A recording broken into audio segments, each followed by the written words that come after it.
క్రీస్తునందు ప్రియమైన కాలనీ వాసులారా, ప్రభువైన యేసుక్రీస్తు నామములో మీ అందరి కోసము ఈ ఉదయకాలపు శుభములు వందనాలు తెలియజేస్తున్నాము.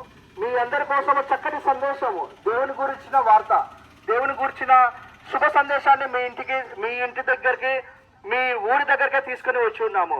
ఎందుకు తీసుకుని ఉన్నామంటే మేము కూడా క్రీస్తులో రక్షణ అనుభూతిని, రక్షణ ఆనందాన్ని పొందుకున్నాము. మేము కూడా పొందుకున్న ఈ యొక్క రక్షణ ఆనందాన్ని మీరు కూడా పొందుకోవాలని, యేసుక్రీస్తు ద్వారానే మీరు కూడా నిత్యమైన విమోచన, పాపానికి విమోచన యేసుక్రీస్తు ద్వారానే పరలోకానికి చేరుకుంటామని మీరు కూడా విశ్వసించాలని, నమ్మాలని ఈ యొక్క శుభ సందేశాన్ని మీ దగ్గరికే తీసుకుని వచ్చి ఉన్నాము. ఆ యొక్క శుభ సందేశం ఏమంటే దేవుని యొక్క ప్రేమ, యేసుక్రీస్తు యొక్క ప్రేమ. Jesus loves in this world. యేసుక్రీస్తు ఈ లోకాన్ని ఎంతో ప్రేమించాను.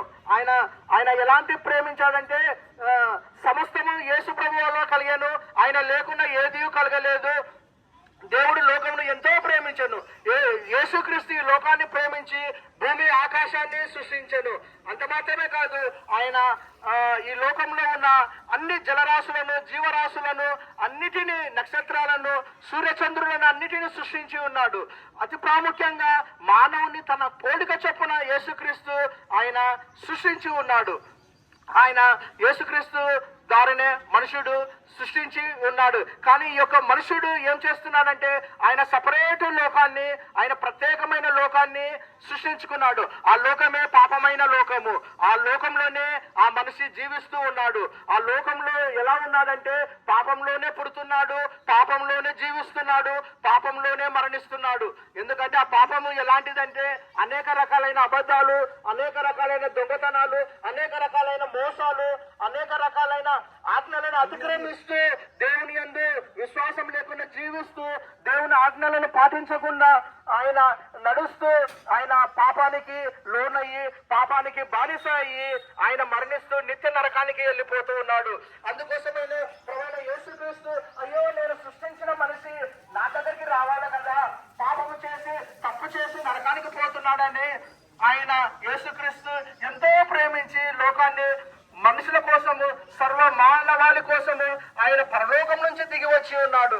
ఎందుకంటే ఈ లోకాన్ని ఎంతో ప్రేమించినాడు కాబట్టి ఆయన ప్రభులకే ప్రభువు, రాజులకే రాజైన పరలోక అధిపతి అయిన యేసుక్రీస్తు మనల్ని ప్రేమించి మన కోసం పరలోకాన్ని వదిలేసి, పరలోకమైన వైభవాన్ని వదిలేసి మన పాపల కోసం ఆయన ఈ లోకానికి దిగి వచ్చి ఉన్నాడు. ఎందుకోసం అంటే మనల్ని పాపం నుంచి తప్పించడం కోసమే క్రీస్తు యేసు ఈ లోకానికి వచ్చినాడు. పాపలను రక్షించడం కోసమే క్రీస్తు యేసు ఈ లోకానికి వచ్చి ఉన్నాడు. యేసు అంటే రక్షకుడని, యేసు అంటే పాపని, పాపాలను రక్షించే దేవుడని, యేసు ఈ యొక్క పాపల కోసము ఆయన పాపులకు రావాల్సిన శిక్షణ అంతటిని యేసుక్రీస్తు పైన మోపబడింది. అందుకోసం యేసుక్రీస్తు తన రక్తాన్ని, ప్రాణాన్ని సిలువలో పెట్టి పాపాలన్నిటిని సమర్థం చేసి ఉన్నాడు.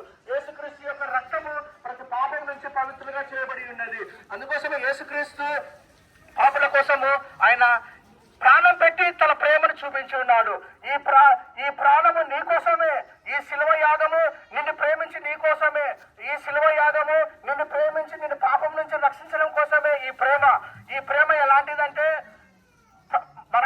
ప్రాణం పెట్టి చూపించినాడు ఈ లోకంలో యేసు ప్రభు. అలాంటి గొప్ప ప్రేమ ఎవరు చూపించలేరండి. ఈ లోకంలో మీకోసం ఎవరైనా ప్రాణం పెట్టి ఉన్నారా? ఈ యొక్క క్వశ్చన్ మీకు ఇస్తున్నాను.